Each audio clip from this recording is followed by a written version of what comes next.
네, 안녕하세요. 차트 읽어주는 변호사 이용환입니다.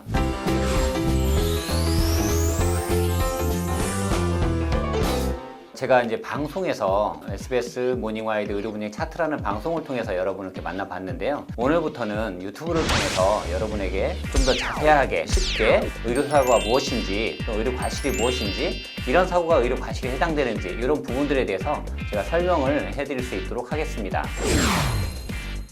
의료사고는 교통사고와 같다. 의료사고를 교통사고와 이렇게 비교를 해서 많이 설명을 할 건데요. 그러면 굉장히 이해하기가 좀 쉬우실 거예요. 교통사고는 그냥 운전 중에 정상적으로 이렇게 주행을 해야 되는데 사고가 나는 거잖아요. 의료라는 것도 치료를 받으러 갔으니까 정상적으로 치료가 되어야 되는데 치료가 되지 않거나 또는 치료 외에 다른 부작용이나 합병증 또는 다른 사고가 발생했을 때 원하지 않는 결과가 발생한 거잖아요.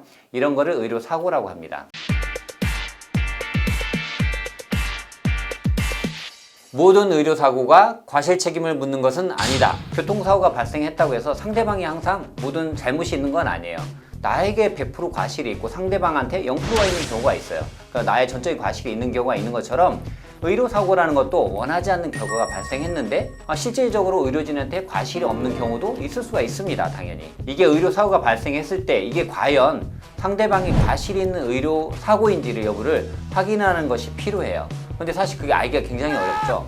그러니까 상대방한테 과실이 있는 의료사고, 이게 사실 법적으로 문제되는데 이거를 의료과실이라고 이야기를 하죠. 의료사고가 발생했을 때 결국 우리가 궁금한 것은 이 의료사고가 의료과실에 의한 것인가 여부가 가장 사실 중요하잖아요. 우선은 당사자가 판단할 수 있고 또 변호사가 판단할 수 있는데 결론적으로 최종적인 결론은 법원이 판단하게 되는 거죠.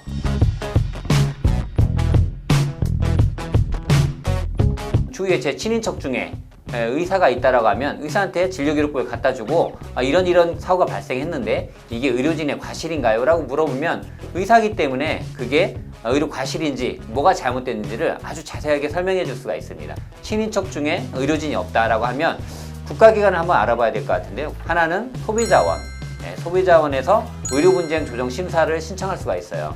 물건을 샀을 때 하자가 있거나 물건이 있을 때 소비자원에 우리가 제보를 하잖아요. 그럼 소비자원에서 그 물건을 판 사람과 산 사람 사이에 어떤 분쟁을 조정해 주는 것처럼 의료 분쟁이 발생했을 때도 의료도 하나의 서비스이기 때문에 소비자원에 신고를 하면 분쟁 절차에 돌입해서 이게 과실인지 여부를 판단을 해주고 조정까지 이렇게 해주는 경우가 있습니다.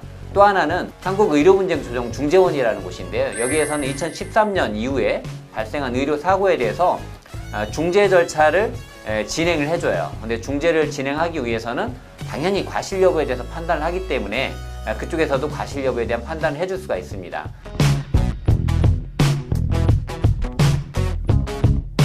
사고의 규모가 크다, 사망사고라든가 장애사고다 이런 경우에는 소송으로 갈 가능성이 상당히 높거든요. 이런 경우에 알아보는 방법은 저와 같은 의사 출신 변호사한테 한번 가셔서 이게 의료 과실이냐 이렇게 물어보는 방법이 있을 수 있어요.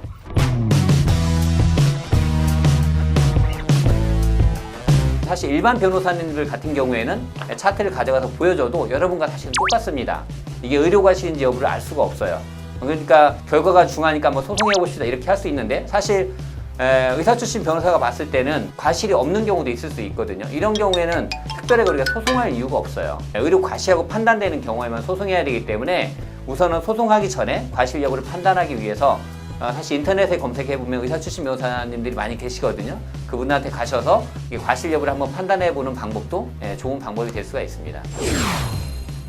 이런 부분에 대해서 제가 여러분들한테 많이 실제 사례가 되는 부분들을 설명해 드릴 거니까요. 한번 방송을 계속 시청해 주시면 아마 도움이 많이 되실 겁니다.